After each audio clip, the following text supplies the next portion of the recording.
लहान मुलांना आवडणारी कॅन्डी विकत असताना या बिझनेसमॅनला अशी गोष्ट समजली की ज्यातून त्यांनी 62,000 करोड रुपयांची कंपनी उभी केली।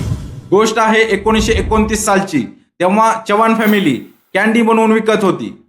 10 वर्ष कॅन्डी विकल्यानंतर त्यांच्या हे लक्षात आलं की बिस्किट खाणं म्हणजे श्रीमंतीचं प्रतीक मानलं जातं। त्यावेळी बिस्किट विकणाऱ्या सर्वच कंपन्या विदेशी होत्या आणि त्यामुळेच ते बिस्किट महाग सुद्धा असायचे। त्यामुळे त्यांनी ठरवलं की स्वदेशी कंपनी मार्केटमध्ये उतरवायची आणि त्यातूनच 1939 मध्ये पार्ले ग्लुको नावाने बिस्किट लॉन्च केलं।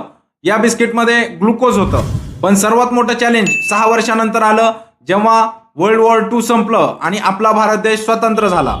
मार्केटमध्ये गहू मिळणं अवघड झालं आणि बिस्किट बनवण्यासाठी एक मोठं संकट उभं राहिलं। एकेकाळी तर अशी सिच्युएशन आली की प्रोडक्शन बंद करावं लागेल अशी शक्यता वाटत होती, पण त्यावेळी त्यांनी एक शक्कल लढवली।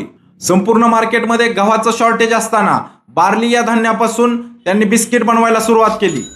त्यांची हीच आयडिया यशस्वी ठरली आणि ग्राहकांनी देखील या बिस्किटला खूप चांगली पसंती दिली। 1970 ते 80च्या दशकात चव्हाण फॅमिलीला अजून एका संकटाचा सामना करावा लागला, तो म्हणजे ग्लुकोजच्या नावाने खूप साऱ्या ब्रँड्सनी आपले बिस्किट मार्केटमध्ये उतरवलं होतं आणि त्यामुळेच पार्लेच्या ग्लुको बिस्किटचा सेल्समध्ये सुद्धा डिफरन्स दिसत होता। तेव्हाच पार्लेजी या ब्रँडचा जन्म झाला। या बिस्किटचं नाव पार्ले ग्लुको वरून पार्लेजी ठेवण्यात आलं आणि पहिल्यांदाच 1982 मध्ये टीव्ही ऍड वरून पार्लेजीला प्रमोट करण्यात आलं। आज पार्ले ग्रुप पार्लेजी सोबतच खूप सारे प्रोडक्ट्स बनवतो आणि त्यांची टोटल व्हॅल्यू 62,000 करोड इतकी आहे।